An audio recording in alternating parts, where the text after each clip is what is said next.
Sa gitna ng issue na kinakaharap ngayon ni Bong Suntay matapos ang kanyang mga pahayag tungkol sa aktres na si Ann Curtis na umani na matinding batikos mula sa publiko, nagsalita na ang asawa ng mambabatas na si Sheila Guevara Suntay upang linawin ang kanilang panig.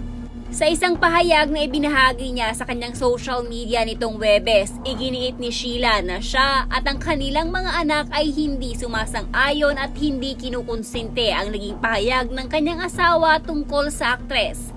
Ayon sa kanya, hindi totoo ang kumakalat na balita na siya ay tumawa at tila sumang-ayon sa sinabi ni Suntay.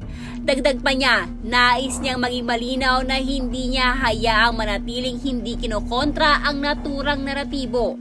Naglabas din si Sheila ng direktang panghingi ng paumanhin kay Ann Curtis at sa pamilya nito.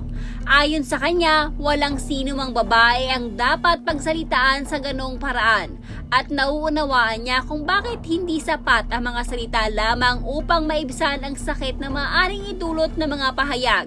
Binigyang diin niya na ang bawat babae anumang estado sa buhay ay nararapat tratuhin na may dignidad at respeto.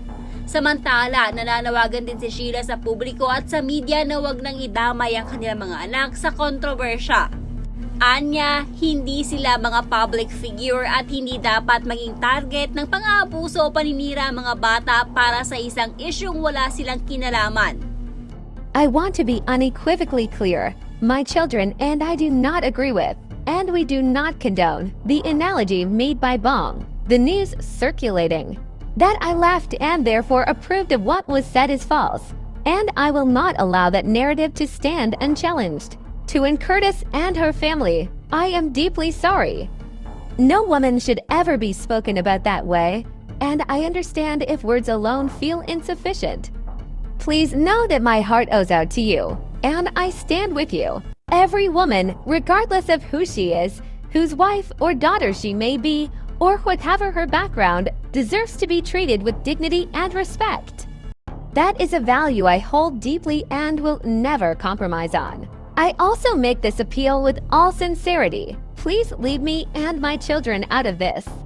We are not public figures. My children are children.